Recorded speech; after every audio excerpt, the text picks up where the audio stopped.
This video proudly brought to you by the fine people at Housemade Industrial.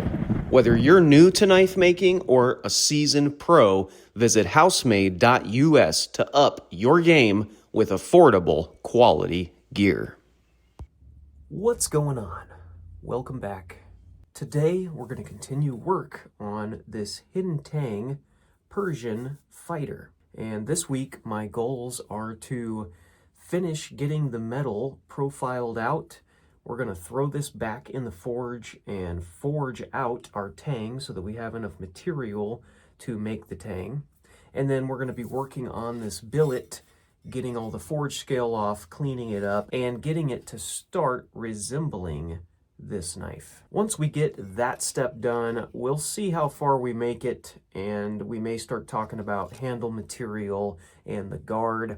I'll be sure and share and show the different steps along the way of turning this billet into this shape, and we'll see where we can get. Let's get into it.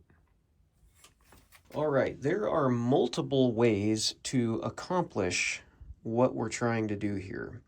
There is the forging method where I could just take this billet and try to forge it out into the shape of the knife. And I could do that, but after giving it some more thought, I think what we're going to do is mainly stock removal. I will trace this shape out, at least for the blade portion. And really the reason behind that is because if you remember, we have a 1080 core in here, and in fact, you can kind of see it if you look close. You can see where the core is at. It's pretty well centered for the most part. And putting it back in the forge and manipulating this too much, I'm afraid, may knock that out of center. So I'm going to take the less risky route, and we're just going to stock removal the majority of this, and then we'll throw it back in the forge to work on the tang. So what I'm doing here is I basically have the cutout of the knife. I'm taking little magnets just to keep this thing in place. Some people use spray paint to create the negative of the blade, which works. I just like to use a Sharpie. This happens to be a silver Sharpie, and I'll mark out the blade. Now you want to kind of fine tune this a little bit. You can see that close to our edges here, we will have more of a potential for some cracks and some delaminations. So we're going to avoid the edges and maybe the corners. This looks all right up here. But we want to try to avoid those as much as possible. I think that that looks pretty good. Let's go ahead and trace it out real quick. And this, again, is a pretty rough profile here. You know, this may change a little bit, but this will at least give us a really good start to, you know, roughly where the blade needs to be. Now, if you notice too, I left the cutting edge of the knife further away from our edge. I'd rather have the spine of the knife up here closer to the edge. Although I will be doing two different bevels on this knife. I'll be doing the primary bevel here. I don't know if I'll be sharpening this top up here. I think I will grind a bevel, but then I'll just leave it at that. I won't do a secondary sharpened bevel. I may up towards the tip, I don't know yet, but the whole purpose in grinding these two different bevels, the bottom one and the top one, number one is to lighten the blade, to make it a little bit lighter and faster when you're swinging it. And the second reason is really just to kind of help bring out this pattern. So if we do this correctly, we should see the Damascus kind of run along this ridge that's going to separate the two bevels. And then I'm hoping we'll still have a good dark core at the bottom as well as along the top. So I think this type of a billet is really going to be cool for this style of knife. Let's go ahead and get it cut out real quick, and then we'll probably just throw it in the forge and start working on squishing out the back of this tang.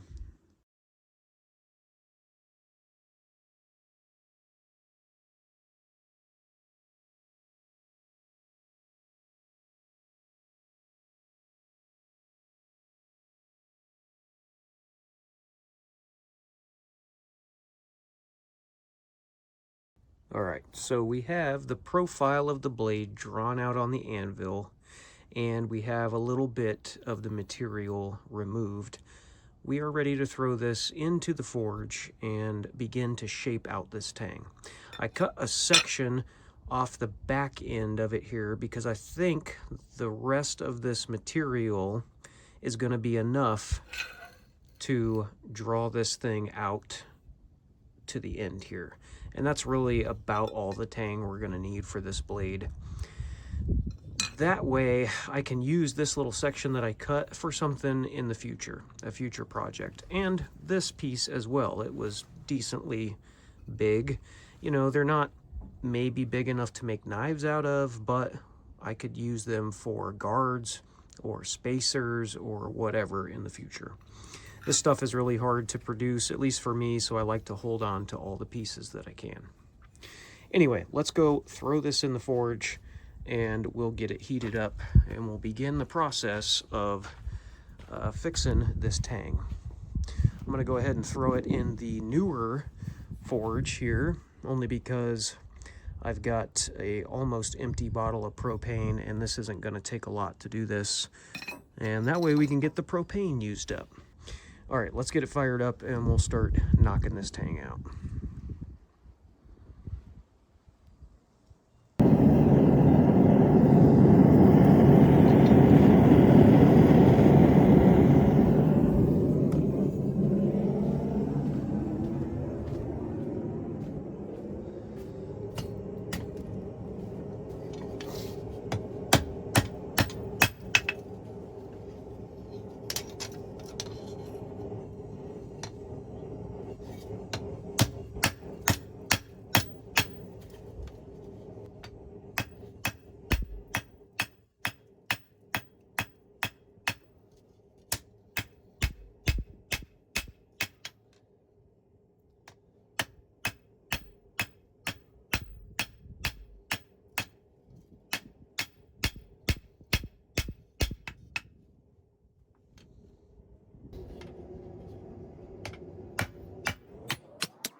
All right, so in this clip here, you can see I am putting a little notch in the back of this tang.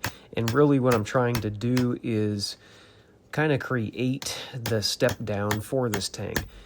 I took a pretty significant corner off of this billet to leave some material to make this tang. I took a little bit too much because I ended up cutting right at the line of where the profile was. So I didn't give myself any material on the bottom to move towards the middle. I pretty much cut it all out. So here I'm starting to struggle a little bit of not only drawing this material out, but also getting it to move more towards the center of this rectangle. And I'll talk about it here a little bit later, but there's a good 10 or 15 minutes of this process where I get turned around. And so this was actually a really quite easy thing to do, and I made it super complicated as usual. But that's why I'm doing this. I have never claimed to be good at forging. I'm okay, but I'm certainly no master, and it's still plenty easy for me to get turned around when doing even a simple task like this.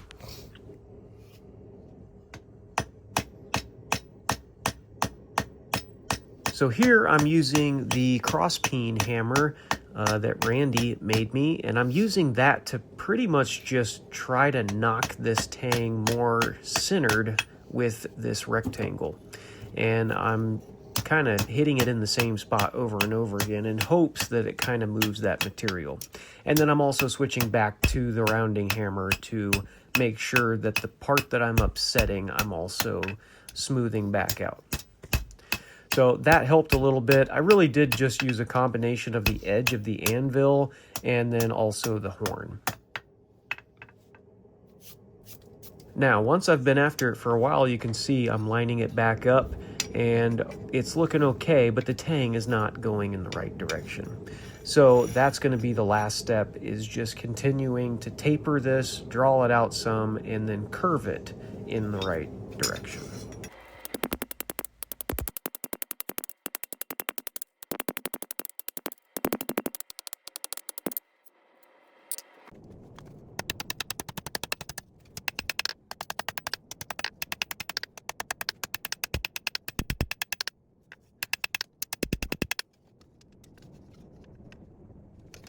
Okay, so after yesterday's forging session, we are back in the shop, and yeah, that was almost a disaster. But the good news is I think I can salvage my mistake. So this is what we were shooting for, and if you remember, we had a rectangle and just a little corner of the rectangle over here, and all we had to do was knock out the tang and draw it down in that direction.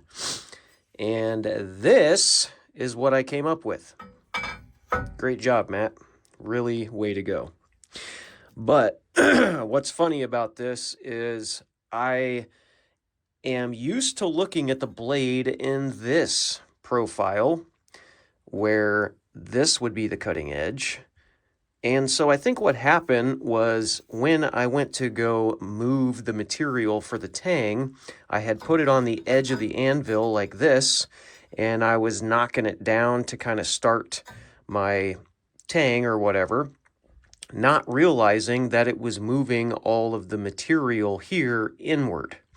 And really all I was trying to do was to get the material to move here and squish out, because that's how I was looking at it. And I made it about halfway through that process when it dawned on me, oh yeah, duh, it's supposed to be like this. So luckily, I think I was able to salvage it. And yeah, it just goes to show that, I'm not perfect, and I really am not that great at forging. That is one thing that I definitely need more practice on. Moving material and seeing the big picture. Sometimes it's hard when you have your piece in there, and especially on this knife, it's a different shaped knife, and it's like I wasn't really thinking about it. I was almost just doing stuff without my brain turned on. Anyhow, I think it is salvageable if we line it up just right. We have enough material here to get our tang, and I'll probably leave the tang quite a bit longer for now. And then if we don't need this much length, I'll chop it off or whatever. But I thought that was funny, and it could have gone much worse. I could have completely not even caught it and just kept moving the material up in the other direction. So I'm glad that didn't happen. But now that we're here, you can see the tang is drawn out. It's got a nice taper to it, which is good. That means I won't have to do as much grinding. And for the most part, I think we're going to be good. I was able to keep the same thickness back here at the ricasso. It's a little pinched down back here only because I was trying to move some of this material back in this little corner. But I think it's going to be okay. So with this funky shaped item that's in my hands, I hope to make a beautiful blade. We'll see how it goes. But the next step is going to be just taking the time to line this up, and we're going to just do what we did before. Go ahead and put our magnets down and trace out the profile, and then we'll get to take the lines that we mark and just start cutting them out. And then I think we'll be back in business. So let's go ahead and do that.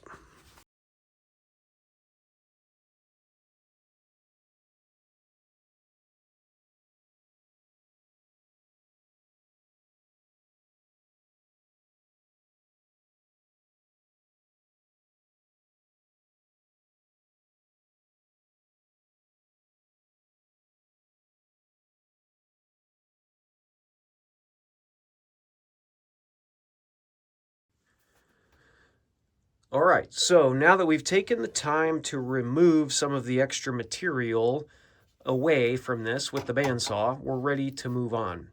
And at this stage, I think what we're going to do is spend some time removing the forge scale from the surface. Now, if I had time, I would, and I have in the past, throw this in a bucket of vinegar. And that does work really well to break down the forge scale prior to grinding it. Now you have to leave it sitting in there for quite a while, a day at least, for it to really do some damage to this as far as removing the forge scale. So if you don't have that time or you're impatient, you can skip that step and go straight into the different grinding wheels. I did want to talk a little bit about the items on the table. So we have your standard flap disc, and these are pretty good for general metal removal, but they just don't work super great for removing forge scale. It will eventually remove it, but it takes a while, and it burns up the edges of these pretty bad. So that is an option. It's not the best, but it works. Other options would be like your standard woven pattern grinding disc. And you can see the burlap in here that kind of holds it all together. This is great at removing metal, not so much the forge scale. Another option I've tried are these little discs that they sell at my hardware store. This is ceramic, and much like a ceramic belt, it's just sprayed on and held on. This actually works pretty decent. They're relatively inexpensive. You have to buy the backers for them, or if you don't have one, you can do this maneuver and clamp it down to your angle grinder. That's what I do. So that's a decent option. I just recently took a tip from Dennis Tyrell. He was sharing these on his channel for removing forge scale, and so I got one, and I'll tell you, these work really well. This is one I picked up off of Amazon. It was pretty inexpensive, maybe 15 bucks or so, and this works pretty good. So let's go outside, we'll put this in the vise, and we'll get to removing the forge scale.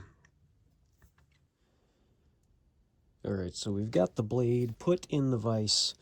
We've got our $20 angle grinder from the internet. This thing is a beast, but the best 20 bucks I've spent. And the little cup. So these just screw on and lock down, and you're good to go. One thing I will say is they are meant to run at a little bit slower speeds, so it does help if you have a variable speed grinder. So I just turn it down some and let the cup do the work.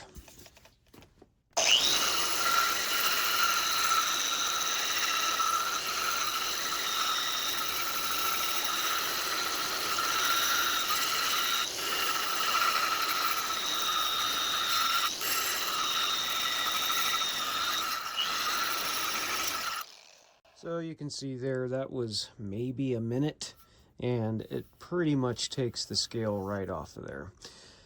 So we'll go ahead and finish cleaning up this side and the other, and then we'll start profiling this shape.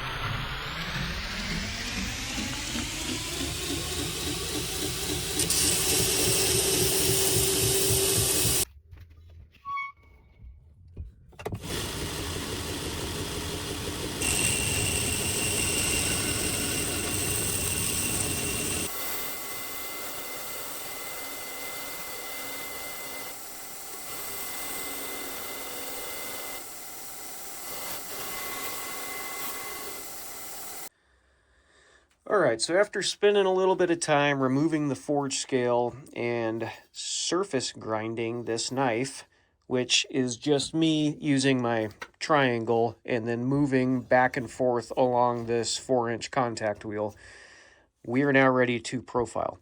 I can understand why people break down and get a surface grinding attachment because it would be incredibly handy.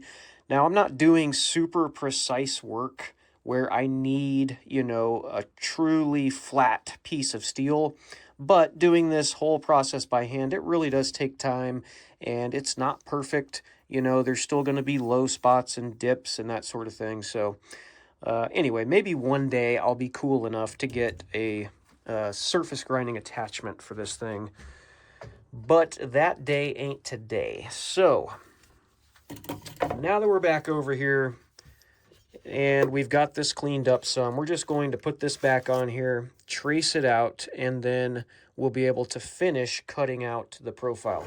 And you can see I've got plenty of steel to work with, which is awesome. And I did that intentionally. That way, if we had any delaminations or bad spots in the billet, then hopefully I could move back into good steel. Honestly, this turned out really, really quite well. Hopefully I can get this to focus. So you can see all along this billet, we are looking solid. I don't see any areas that are concerning.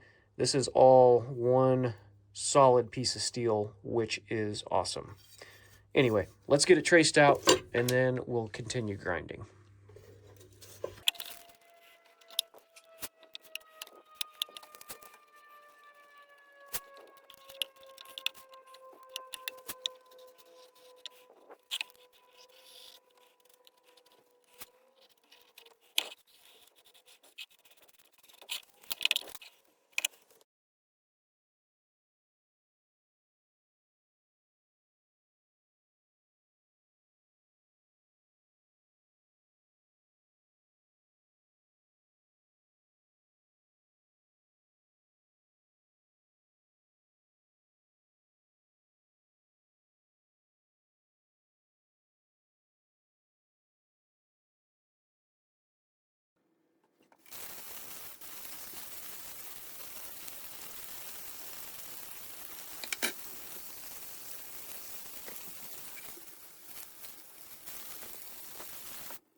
All right, so now that we have the blade cut out and profiled, I think we've come to a pretty good stopping point for this week in this episode. Now, that last clip there was me giving it a quick dunk in the ferric chloride, and that really wasn't to see the pattern, it was more to see where the core was, but we are able to see a little bit of the pattern here. And again, this is 90 layers of random pattern. And I think it's got a pretty good look to it. It's bold and it's got a lot going on with it at the same time. It's a good medium layer count. And I think it's going to do this knife some justice. What I'm really happy to see is that the core is centered. You can see there the dark part is the 1084 core that's in here. And it looks relatively centered all the way down the spine of the knife, as well as the cutting edge. You can see there that it is pretty much perfect. And I don't know how the heck I pulled that off. Might have just been dumb luck. I don't know, but I'll take it. Anyway, I really appreciate you guys watching this week's episode. Hopefully you'll join me next week where we'll continue to work on this thing. I'm not exactly sure the direction I'm going to take. I could work on the bevels. I could work on the tang. Could maybe start working on the guard some if we get the tang done. I really don't know. I guess we'll see when we get there. For now, I'm thinking about materials that I want to use for the guard and the handle. And I have this really large piece of mild steel that I got from work. And this should be big enough to create whatever kind of guard we come up with. And then I've also got this beautiful block of dyed and stabilized burl wood. I'm not sure what species this is. This was given to me by my awesome wife as a Christmas present. It is an outstanding block of wood, and I think it would look really cool on this type of a knife. So I may end up using this. I'm not 100% sure yet, but at least wanted to share that with you. Things may change as we get there. We'll just have to see. So I hope you guys join me for next week's episode. Thanks a lot for tuning in, and we'll catch you in the next one. Peace.